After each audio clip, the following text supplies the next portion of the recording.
go straight to your place and open the door, and then what you do is... So, no. Now listen, I slaved for a whole week while he sat there rereading the poetry of John Donne. Mr. Wolfe didn't call me, Archie. Fritz did, Miss Rowan. Fritz?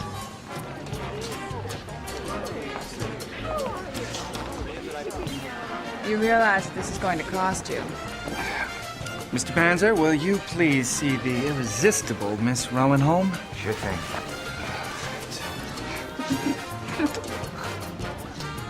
Archie. Strike one. There are 3 things everyone knows about Nero Wolfe. 1, he is a genius. 2, he raises orchids. And 3, he never leaves the house on business. Fritz! Now remember something when you tell me why I came here. I just gave up breakfast with a delectable woman who has a cook almost as artful as you. Archie. What? Please. First, Theodore just disappears. What? One must tend one's mother if one is sick, I understand that. But to have him worrying himself sick about his orchids, working from 8 in the morning until 8 at night. Last night, the Meltonia ceilings were bitten by cold. Well, admittedly, that is tragic. So, he has decided that he must sleep out there.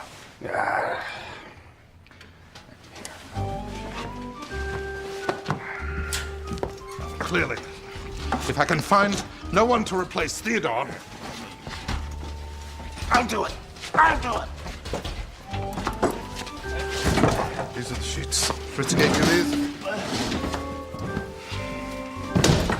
Clearly, if I can find no one to replace Theodore, this is the only alternative I You can won't come. accept anyone less than Andrew Krasicki. No, we don't know if Theodore is going to be away for 6 days, or 6 months, or 6 years. Clearly, I have to find someone I can trust. I have to find a man who knows what... It's no dice. Andrew Krasicki works for Joseph Pitcairn. You wrote him a letter, he didn't answer you. Well, let us go astray. You found it and you got brushed off. By a butler. He has not actually spoken to me. Well, I know why you're so fixated on this, and that's because Lewis Hewitt recommended him. Right? And you don't like me using other... But I use other... Get the car! The car? Yes, if Krasicki will not come to us, we will go to Krasicki! Now? Yes! And so it was that early on a wet December morning, grim and resolute, ready to do or die, Nero Wolfe went out. Is there something wrong with the car? Perhaps there's something wrong with I the car. drove him north into the raging wilds of Westchester. Stanley making for Livingston in Africa was nothing compared to Wolfe making for Krasicki in Westchester. Keep your eyes on the road! When we reached Pitcairn's estate, we drove around back by the service road. For as Wolfe said, far from coming to visit the owner, we had come to steal something from him.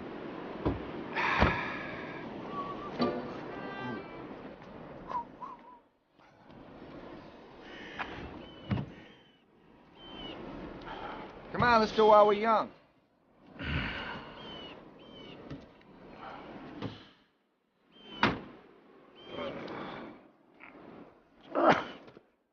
Hey, just like Ray Bolger.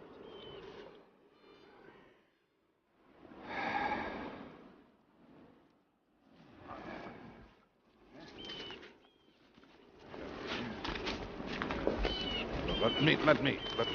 Yeah.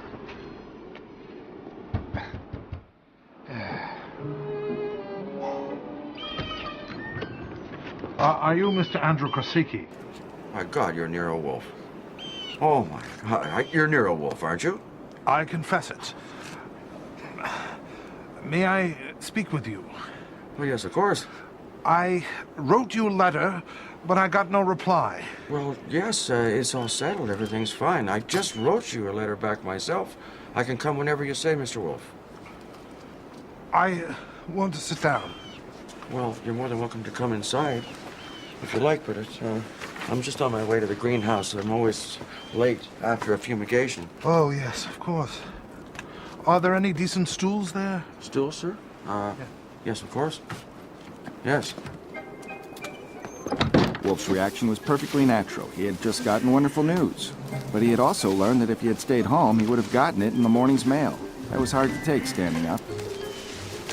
You know, owe me a dime, boss. How you figure? Well, it didn't snow.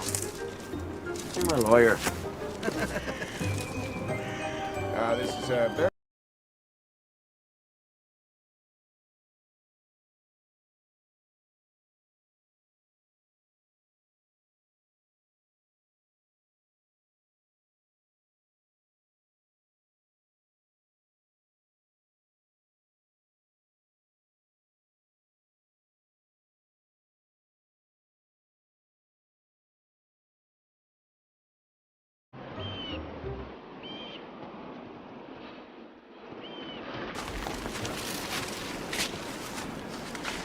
It's a cheerful welcome. That's kind of poetic. Of course, that was here when I got here. It was Mrs. Pitcairn herself that painted it. Okay, there we go.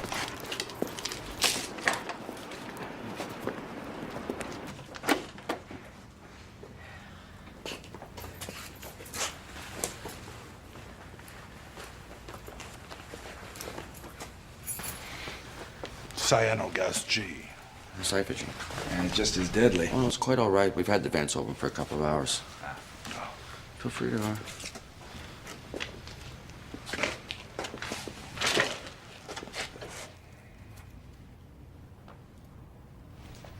What?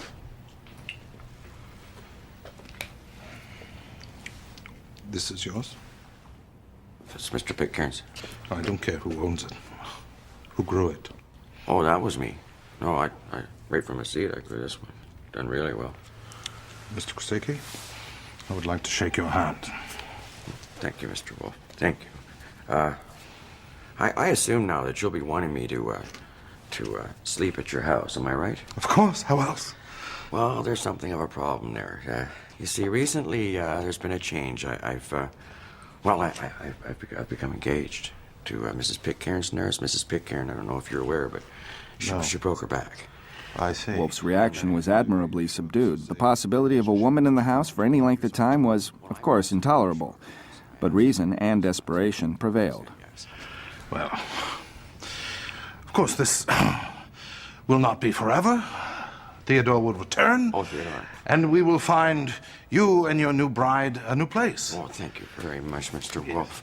Listen, I have something else I'd like to show you. I don't know if you have time. Of course. It's a curiosity. Of course, you're familiar with the Tibicina semi-decanter, of course. Yes, I am. Well, I have this plant that I've had for 2 years. I raised that only from the cutting. Well, you'll never guess what happened. It sported a branch. No. I just got it in here, out of hiding and resting under the light. Oh! Are you all right? You hit your head. Are you all right? There's a dead woman in here. She's dead? Dead and cooled off. Cyphogen poisoning? Confound it! It's one hell of a note if Nero Wolfe can't go to Westchester to lasso an orchid tender without a corpse butting in to gum up the works. Your plant is mutilated.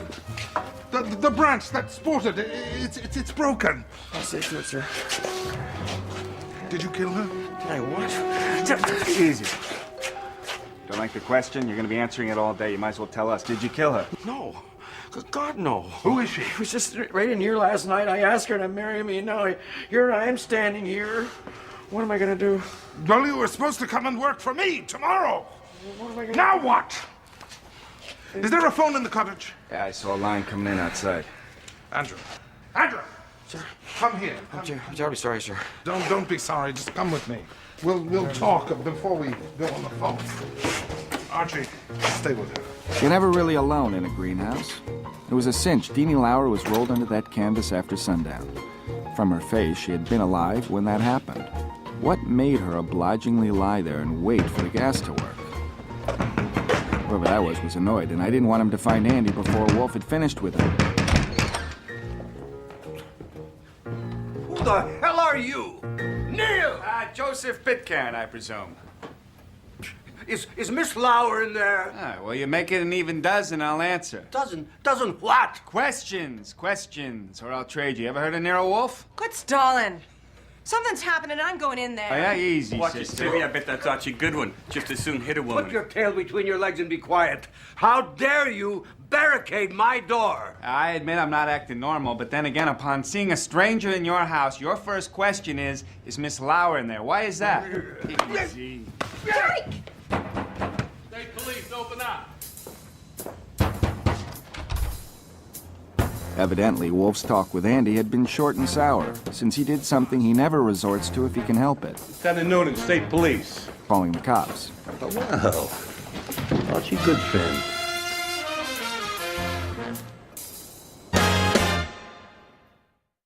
Lieutenant Con Noonan of the State Police had been a stinker from the start.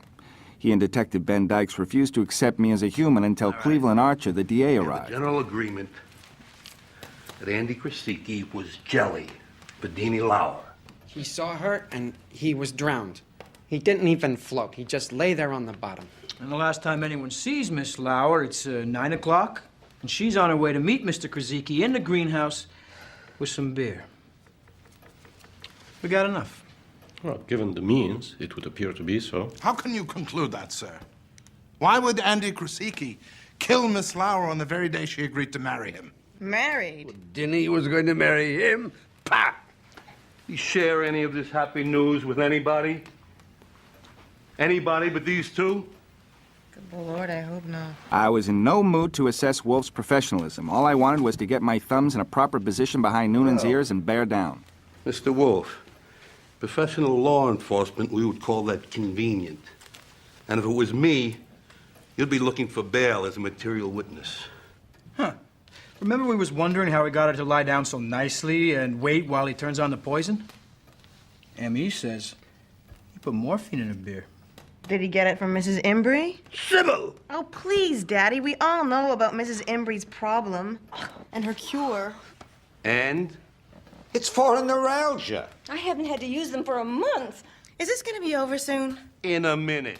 There is a box of morphine pellets in the cupboard in the kitchen. We all know about them.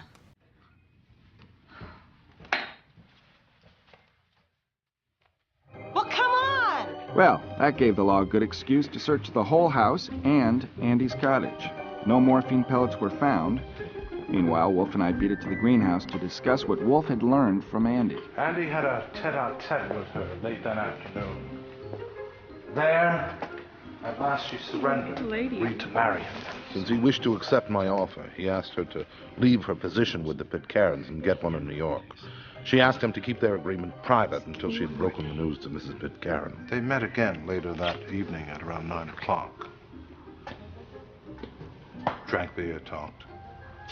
Ooh, She left at 11 via the door to the living room, and that was the last he ever saw of her. At 2 o'clock, he and Gus taped all the windows and doors. After the rooms were all locked off, he sent Gus out and... He opens up the Syphagen master valve for 8 minutes. And then he closes it again. He locks the door, puts up the sign door to death. And then at dawn he returns and he opens up the vents and he goes back to bed.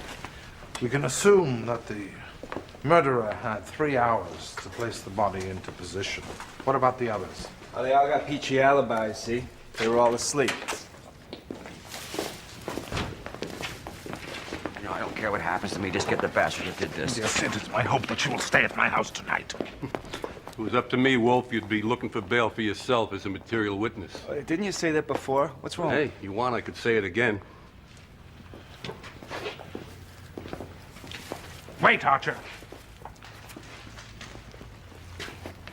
The charges against Andrew Krasicki can be anything short of first-degree murder. The bail can be any amount of money. I shall pay it. But please, let me keep him. In the end, you will thank me when I've got the facts and you've got to take them. Why don't you just get a gardener who's not a killer? What can the charge be but first-degree murder, Mr. Wolfe? There is one point that proves his innocence, absolutely. You of the law assume, and so do I, Nero Wolfe, that the flower pot underneath the bench was overturned when the body was rolled underneath. Yeah, so? It is inconceivable that Andrew Krasicki could have left it that way. He would have most certainly righted it and retrieved the precious branch. Is this before or after he kills her? For a plant man such as Andrew Krasicki, this would have been automatic indeed. I myself witnessed him save this precious branch while still reeling from the insanity of just having seen the dead body. I've heard tell of your fantasies, Wolfe, but if this is a sample, I'll take strawberry. If it was me, you'd be looking for bail as a material witness. I can't believe you said it again. You just said it again. Listen, Later. What about motive? You gonna argue with a straight face? Did he fumigate her to death because he couldn't have her? Little grade A jealousy wouldn't hurt. Was there a love triangle? Well, let's not speculate too far. Well, what about somebody else? I mean, Neil Embry doesn't look the part. Gus Trouble doesn't act the part. But then there's the Pitcairns, the father and the son. But I don't think they're the kind of people, servant of the people would take a poke at. But I don't know. I guess, you never know. They've been questioned, Mr. Goodwin, thoroughly. We've done our job thoroughly, and we have our suspect.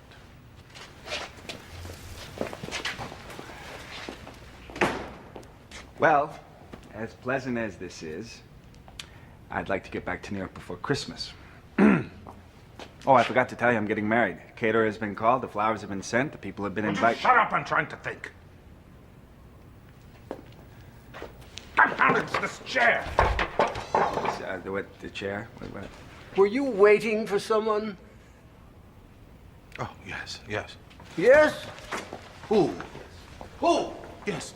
Anyone. You. Anyone. He's eccentric, Daddy. He's being eccentric. Be quiet, Sybil. Lieutenant Noonan left a man at the entrance to my grounds to keep people from entering. The man has orders not to prevent anyone's departure. Now that this miserable and sordid episode is finished. No, it indeed. Your presence.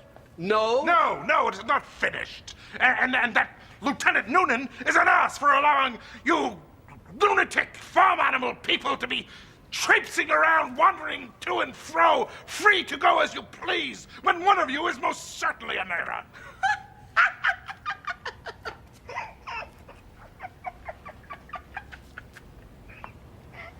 Why is your daughter hysterical? Why are you hysterical? Oh, that was so corny, Nero. Are you addressing me? I'm disappointed in you. I thought you were better than that. Now I am resolved. You have resolved me. I have been engaged to clear Mr. Krasicki's name, and I intend to do it. May I remain here until I am either satisfied that he is guilty or am equipped to satisfy others that he is not. That was much better, that rolled. I've had enough of this. Where'd you get that? Museum? Very well. I shall manage on my own. This is the key to Mr. Krasicki's cottage, which he gave me in order for me to collect his belongings. We are going there now to do so. Any comment? No. Good.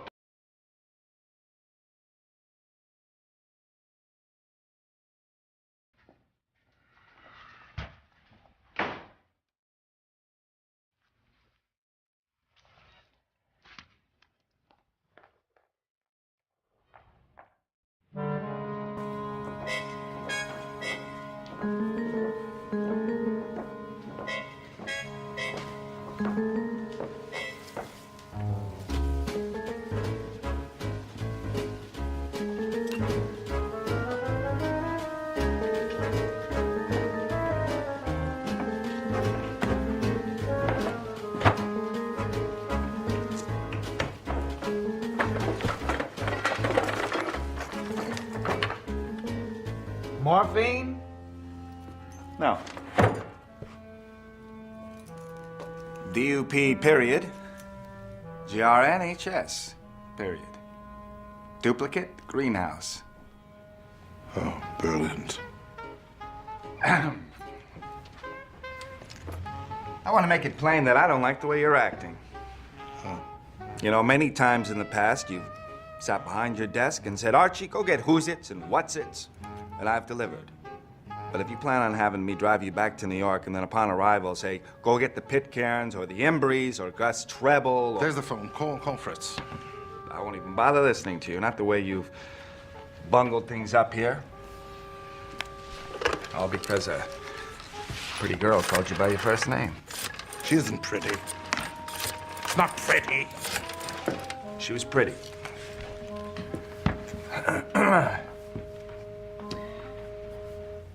Fritz. Yes, Fritz. We've been delayed. Now, I'm no woodsman, but it didn't seem reasonable that wind could make a leafless branch perform like that. No. No, not on the North Wall. No! Not a one! Idiot! Confound you!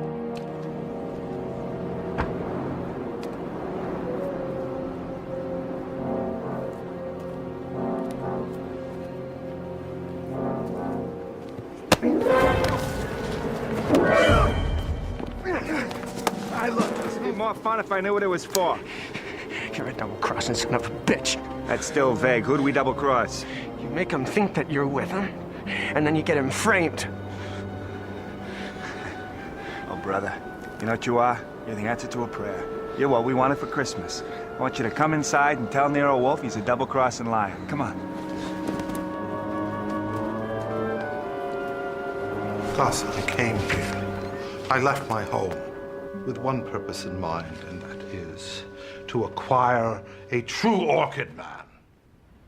A man of Andy Krasiki's caliber. Now I ask you, can I have him in my plant rooms and in Sing Sing simultaneously? No. I am asking you because you are a real orchid man. You understand? You know, Andy has told me that you are exceptionally talented. He did? And consider this Lieutenant Noonan, this man who arrested him. He is a man who uses the law to trample on the innocent. Noonan beat up a friend of mine last year. For nothing. For nothing, exactly, for nothing. A typical uniformed blackguard. Gus, help me prove him wrong. Okay. All right. Anything. What do you want? All right, first, Miss Lauer.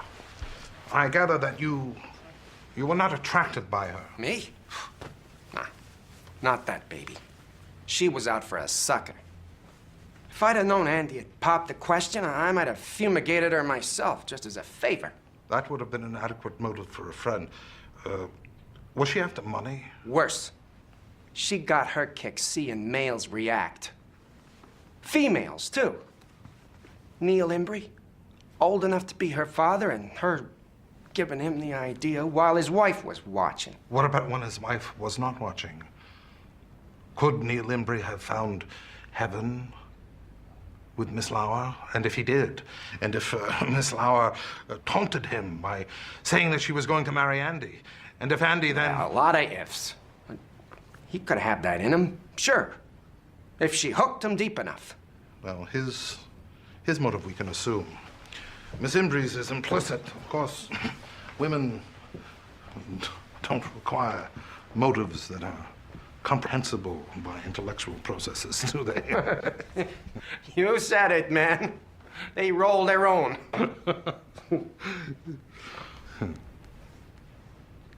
What about Miss Pitcairn?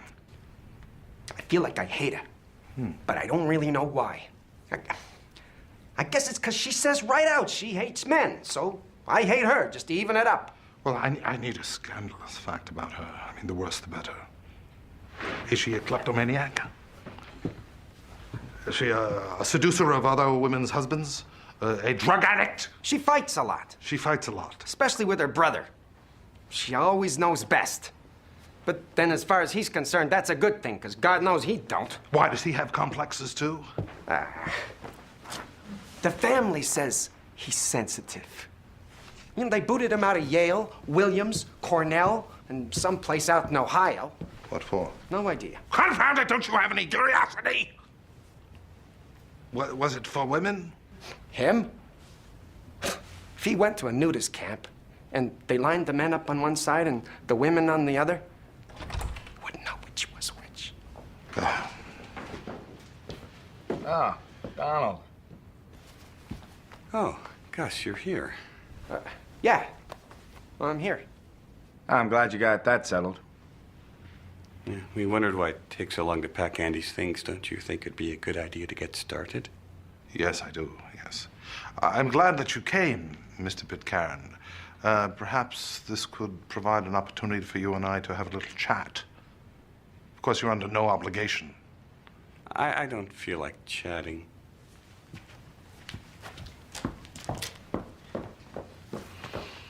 Ah, that was sensitive. That's him to a T. Papa told him to come and chase you out. Did you hear him? Yes. Yes.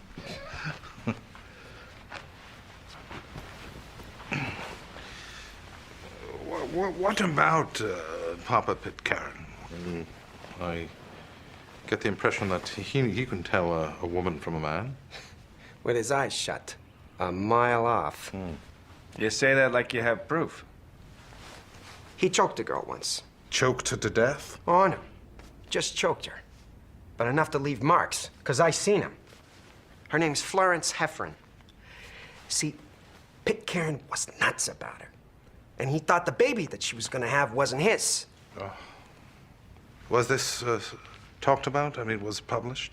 Perhaps in a newspaper or reported in a court proceeding? Well, how could it get in a court when he paid $40,000 to keep it out? But her folks used to live in a shack over in Greasy Hill. Now they got a nice house and 30 acres down in the valley. Wolfe was looking as pleased as if someone had just presented him with 30 acres of orchids. What about Mrs. Pitcairn, his wife? Oh, she's all right. Forget her. Is she capable of carrying an object of 110 pounds into a greenhouse? Oh, hell, she broke her back. Andy's been going up to her room every day for orders. Oh, only she don't give orders. She discusses things. Ah, she discusses things with Andy. Gus, I advise you never to get into the detecting business. Tell me, can you sketch a ground plan of this house, both floors? Yeah.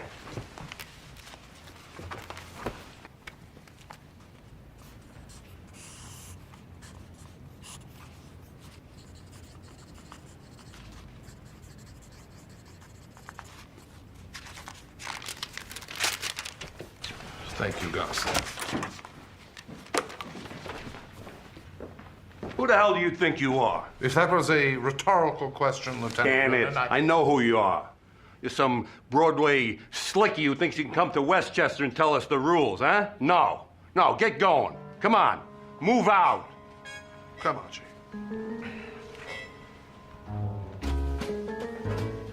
There's your chauffeur's hat, Goodwin. Archie! Do not argue with him.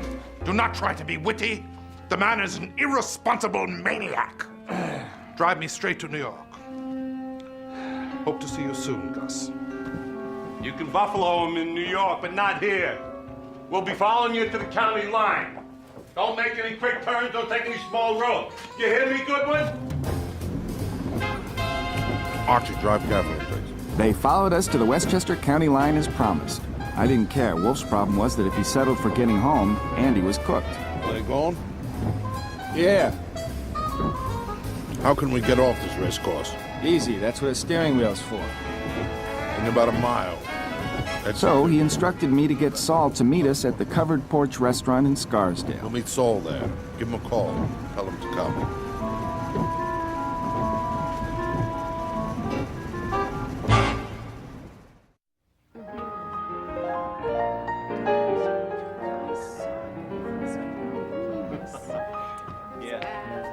Fritz would not believe that you were of sound mind and body and not coming home for dinner. Well, my purpose is to free Andrew Kosicki. And that is enough to keep me from going home, but I couldn't trust it to get me out again if ever I set back in. Saul, what do you say? Did you look at this? We were going single file. I will be first. Saul will be second, Archie third. What about guns? What about guns? I wanted ABC. When you're in the cell next to me and Andy, I don't want you booming at me that I bollocksed it up because of the gun. So, do I shoot? And if so, There are too many eventualities. You just use your judgment, tempered by experience. Oh. And what if somebody makes a dash for it? Stop him. And what if someone screams? Stop her.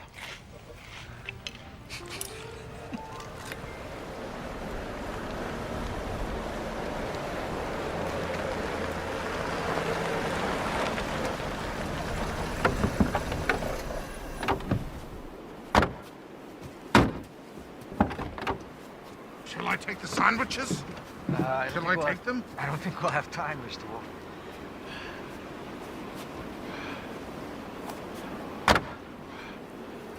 Well, I have no rubbers. I have no rubbers. Well, we gotta go.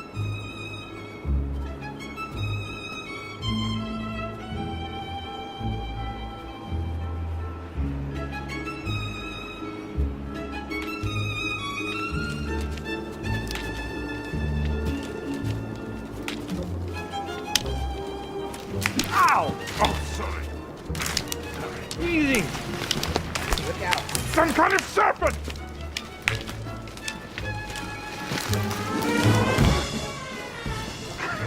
It was as if a serpent had entangled my legs.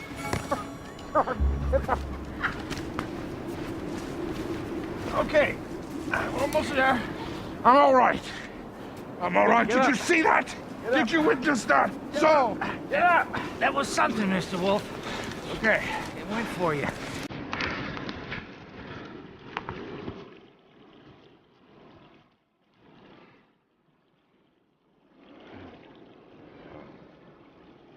All right. A little further.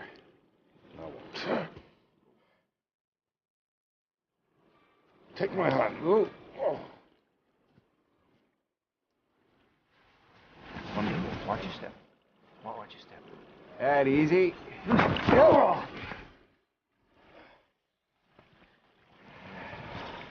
There it is. Okay. Let's see. After we climbed 2 mountains and pushed our way through a thicket, we were surprised by a brook. I leapt like a tiger. Saul jumped like a college athlete. Wolfe chose not to test the laws of physics. We're here for you. That's it. Almost there.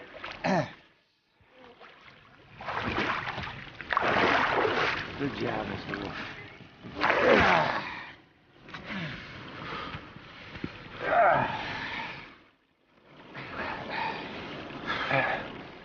There it is.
Don't you dare shoot! This is a criminal act! I don't think so. I had a key.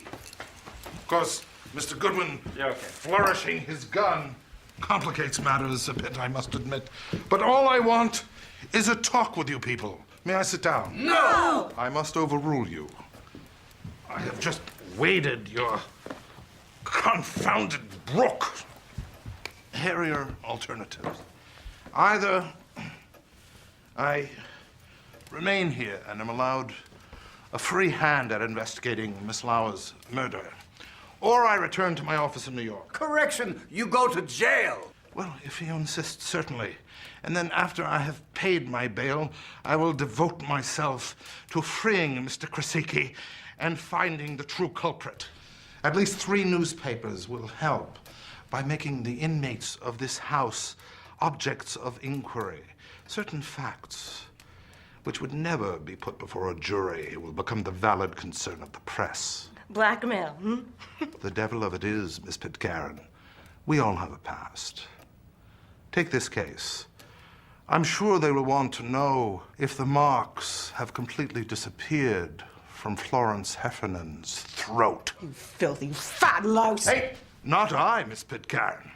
This is the inexorable miasma of murder. They will surely want to know why you have decided that you hate men.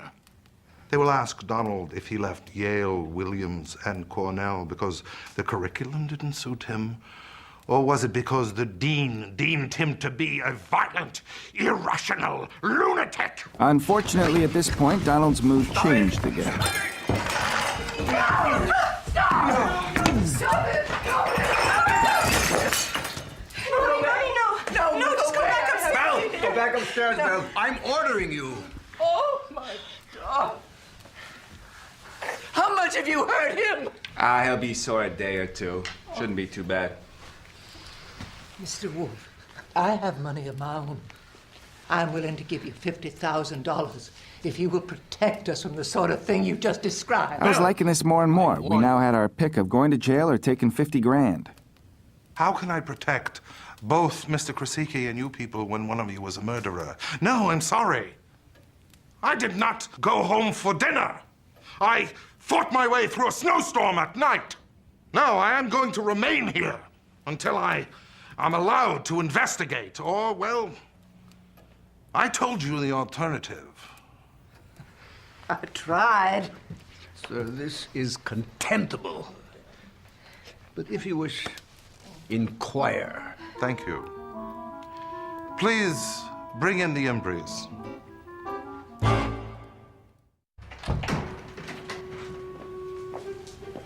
Once the Embreys arrived, Wolfe sent me to the greenhouse to wring out his socks. Not a very pleasant job.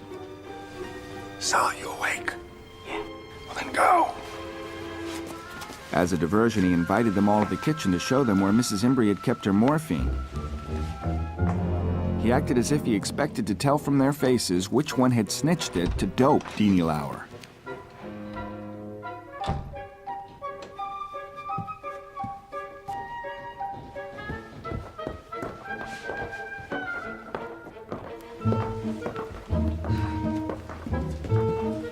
It's completely ridiculous.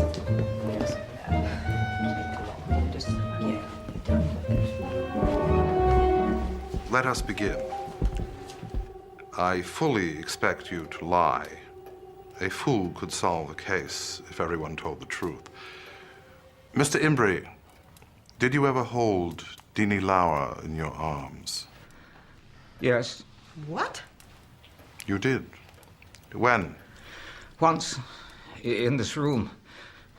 Because I thought she wanted me to. And she knew my wife was watching us. And I didn't. That's a lie. That's the spirit. We'll all confess to everything. I can't believe that you wanted to lead the way. So there it was, the first crack out of the box, and he had one of them calling another a liar. I'm not saying it was dull, but it went on for over 2 hours. And at the end, we didn't know much more than at the beginning. But then we had a plan. Archie, are my socks dry?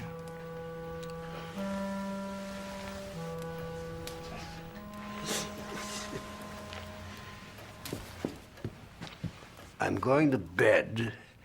This is a farce. It is a farce? It's not a farce because of me, sir. It's a farce because of you. My position is clear. I am your dangerous and implacable enemy. Who's there? Saul heard his cue and arrived. Sit down! He's with us, and he doesn't bite. Sit down, I said. Have you found anything significant, Saul? Yes, sir.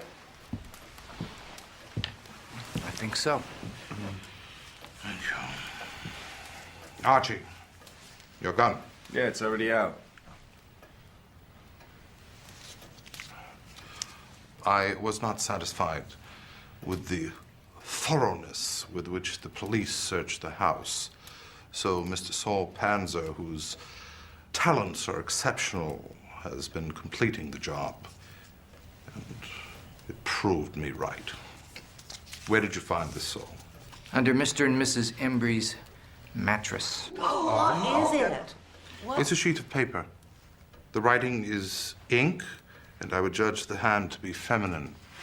It is dated last night. It says, "Dear Mr. Pitcairn, I suppose now I will never call you Joe, as you wanted me to. As I told you, I think your gift to me should be $20,000. You have been so very sweet, but I have been sweet too, and I really think I deserve the $20,000. It is signed, Deanie. Of course, it can be authenticated."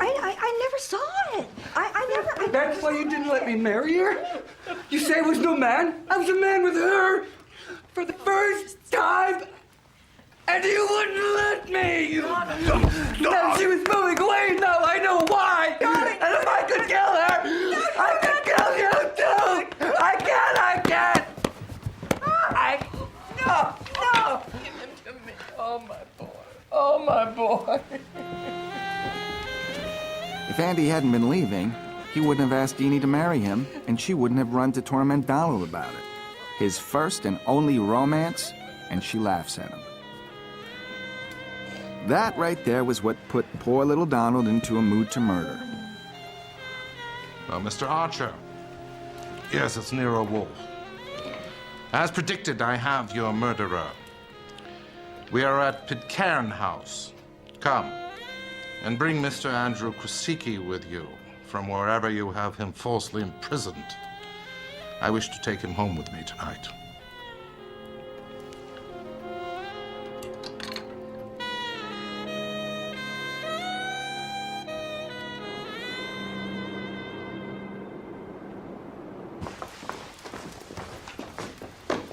Not so fast, Wolf. Let's have the letter. Where is it? Here. You can't burn that. That's evidence. Why not? I wrote it. Like hell you did. That was evidence, and by God, I'm gonna see you in jail. Phooey, no one saw it. No one saw it. Could have been a blank piece of paper I pretended to read from. Perhaps it was. My son. My son. My son. Mr. Krasicki is a woman's son, too, madam. Oh, please. Andrew. I didn't think he had it in him.